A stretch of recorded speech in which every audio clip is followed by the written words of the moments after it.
It was a quiet Sunday afternoon in Millwood, the kind of small town where unusual events rarely happened and every street carried the weight of calm familiarity. The Harper house sat at the end of a neat cul-de-sac, its curtains drawn halfway, giving no hint of the tragedy waiting inside. The neighborhood children rode their bicycles up and down the street, and an elderly couple tended to their garden across the road. Nothing appeared out of place, and yet, behind the closed doors of the Harper home, a life had already been cut short.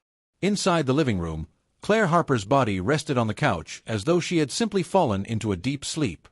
Her chest no longer rose, her skin had taken on a pale stillness, and her hand loosely clutched the edge of a cushion.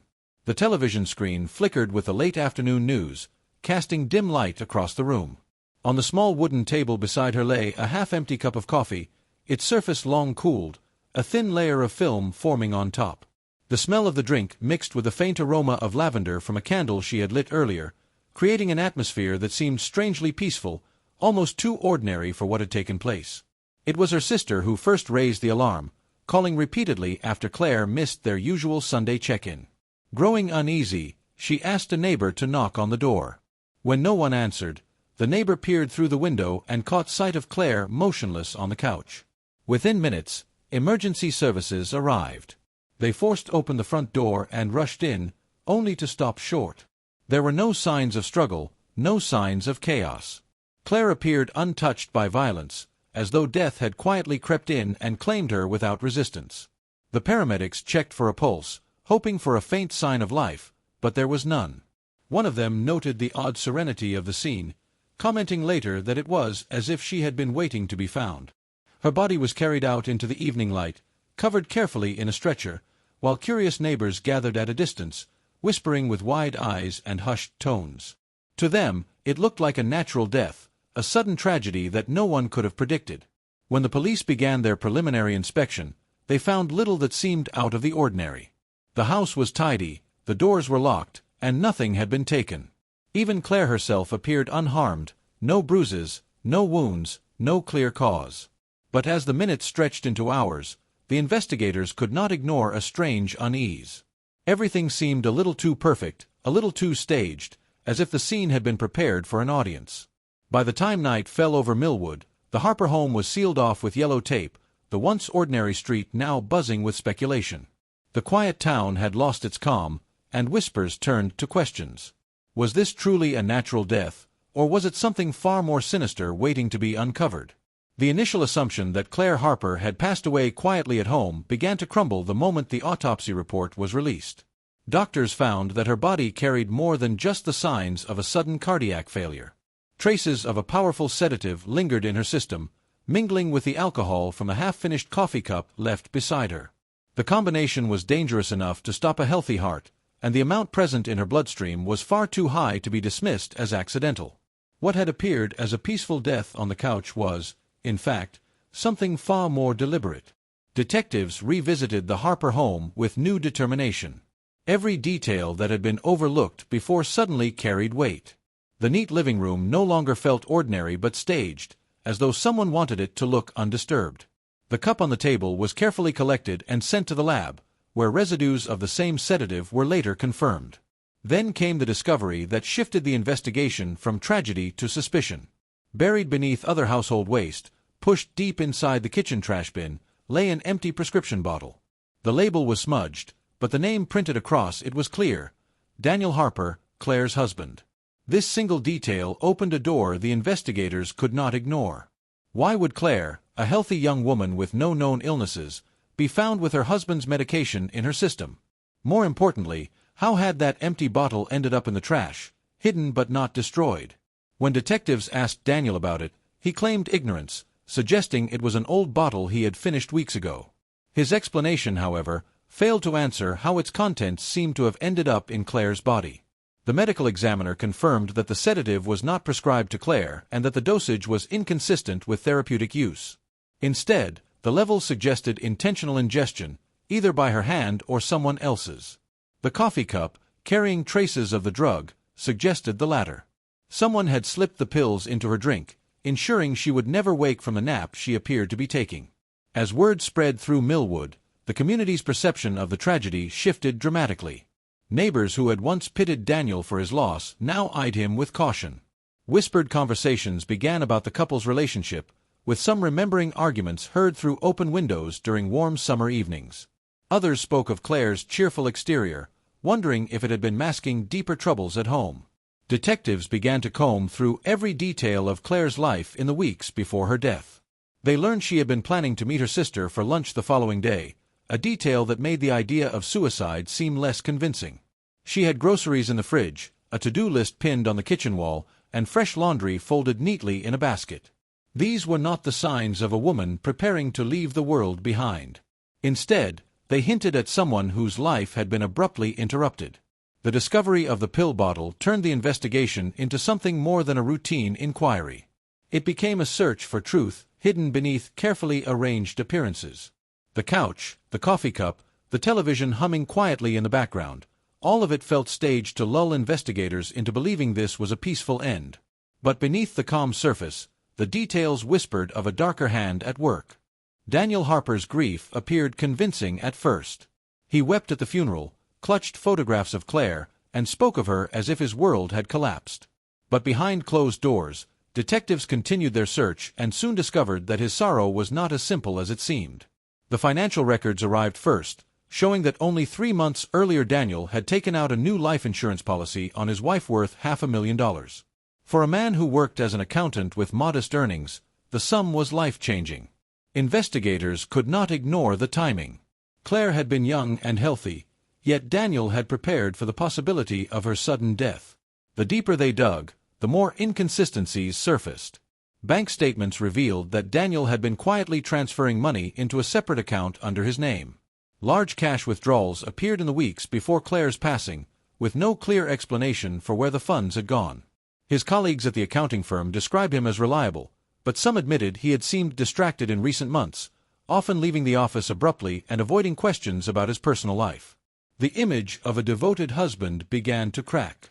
Neighbors added another layer of suspicion. Several reported overhearing loud arguments between Daniel and Claire, particularly about finances. One recalled seeing Claire storm out of the house late at night, while Daniel remained inside shouting after her. Another described Claire confiding that she felt Daniel was hiding something. These testimonies gave weight to the theory that their marriage was unraveling behind the polished front they showed to the world. When investigators turned to Daniel's phone records, the case took an even darker turn. Dozens of late-night calls and text messages were exchanged with a woman named Lydia, whose number appeared repeatedly in his call history. The frequency of their contact suggested more than a casual friendship. Detectives traced Lydia and discovered she lived just a few miles away in a modest apartment. A quick background check revealed she worked at a local travel agency and had no prior connection to Claire. Yet the records showed Daniel had been in touch with her almost daily for the last 6 months. The possibility of an affair became undeniable. When confronted, Daniel admitted knowing Lydia but insisted she was only a friend. His tone, however, carried hesitation, and investigators noted how his hands trembled slightly as he answered. They were trained to notice fear disguised as sadness. The narrative of a grieving husband was unraveling faster than he could hold it together. With motive and opportunity aligning, suspicion grew heavier around him. The insurance money, the financial secrecy, the broken marriage, and now the shadow of another woman all painted a chilling picture. If Daniel had indeed poisoned Claire using his own prescription medication, it would explain both the hidden bottle and the carefully staged living room scene. But while the evidence built a strong case, detectives still lacked the single, irrefutable link tying Daniel's hand to the fatal act. That missing piece, they believed, might lie not with Daniel himself but with the woman whose name appeared again and again in his late-night calls. Detectives shifted their attention toward Lydia, the woman who had appeared in Daniel's phone records like a shadow behind every unanswered question. She lived alone in a small apartment above a bakery, the kind of place that looked ordinary at first glance but now carried the weight of hidden secrets. When investigators arrived, she cooperated, though her nervous glances and restless movements betrayed her attempts to remain calm. She admitted to knowing Daniel and confessed they had been seeing each other in secret for months. Their connection had grown stronger, she claimed, during a period when Daniel described his marriage as falling apart. Yet Lydia insisted she had no knowledge of Claire's death and had nothing to do with the pills found in the Harper home. Despite her denial, a search warrant told a different story.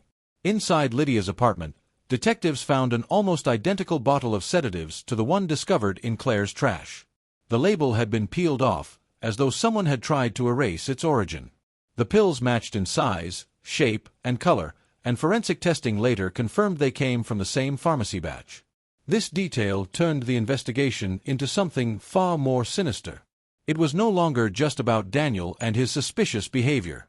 It now appeared to be a coordinated plan between two people bound by secrecy and desire. The discovery of the second bottle gave prosecutors what they thought was the missing link. It tied Daniel and Lydia together in a potential conspiracy, where removing Claire would clear the path for them to continue their relationship and benefit financially from insurance payout. Investigators began building their case on this theory, carefully piecing together the timeline of phone calls, meetings, and opportunities. The story seemed to fall into place, and for a brief moment, the conclusion looked inevitable. But then, just as the case appeared ready to move forward, new evidence surfaced that disrupted everything. Surveillance footage from the local pharmacy revealed a surprising twist. Investigators expected to see Daniel or Lydia purchasing the sedatives, but instead, it was Claire herself caught on camera at the counter. She bought the pills quietly, paying in cash, and walked away with a small bag in hand. The date on the footage was 3 weeks before her death. This discovery shifted the ground beneath the investigators' theory. If Claire had purchased the sedatives herself, what did that mean for the case against Daniel and Lydia? The revelation forced detectives to reconsider every assumption. Perhaps Claire had been planning something unknown to those around her. Could she have been using the sedatives to cope with stress, or had she been contemplating ending her own life? And if she had bought the pills willingly, had Daniel simply found and used them against her? The certainty investigators once felt was replaced with confusion and doubt. As news of this twist spread, the town of Millwood buzzed with speculation. Some believed Daniel and Lydia remained guilty, convinced the purchase was merely a piece of a larger manipulation. Others argued the tragedy might have been Claire's own doing, born from despair hidden beneath her composed exterior. The case, once seemingly straightforward, had opened into a maze of possibilities where every path led to more questions than answers. The discovery that Claire had purchased the sedatives herself cast the entire investigation into a fog of uncertainty. What had looked like a clear-cut case of murder suddenly twisted into something murkier, where every piece of evidence could be read in more than one way. Investigators returned to the Harper home, re-examining every item in search of overlooked clues. They found Claire's journal tucked inside her nightstand, its pages filled with neat handwriting that told the story of a woman caught in the storm of a crumbling marriage.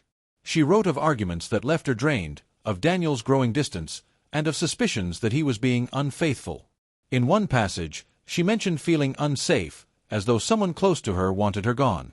The words carried a chilling weight, but they also raised an unsettling question. Was she recording her fears as a warning, or were these the thoughts of someone spiraling into despair? The last entry, written only days before her death, struck investigators hardest. Claire noted that she had discovered something Daniel was hiding but did not elaborate. The sentence trailed off, unfinished, as if she had been interrupted. That half-written line became a haunting clue, offering no closure but countless possibilities. If she had truly uncovered Daniel's affair, it could have pushed her into deep distress. At the same time, it could also have given Daniel a powerful reason to silence her. The journal did not answer the question, it only deepened the mystery. Toxicology results added to the confusion. While the sedative levels in Claire's body were high enough to stop her heart, the precise dosage could not be determined with certainty. Experts argued whether it was more likely the result of deliberate poisoning or voluntary ingestion. The coffee cup remained the most suspicious piece of evidence. If Claire had swallowed the pills herself, why were traces dissolved into the drink? If Daniel had prepared it for her, why had no fingerprints been found except Claire's? It was as though the truth had been carefully hidden behind an invisible veil, leaving investigators to guess at the real story. Public opinion in Millwood split down the middle. Some residents believed Claire had been a victim of her own hopelessness, her calm appearance on the couch reflecting a decision she had made herself. Others were convinced Daniel had manipulated the situation, using her own purchase of the sedatives to craft the perfect cover-up. Lydia's presence in the story only fueled the theories further.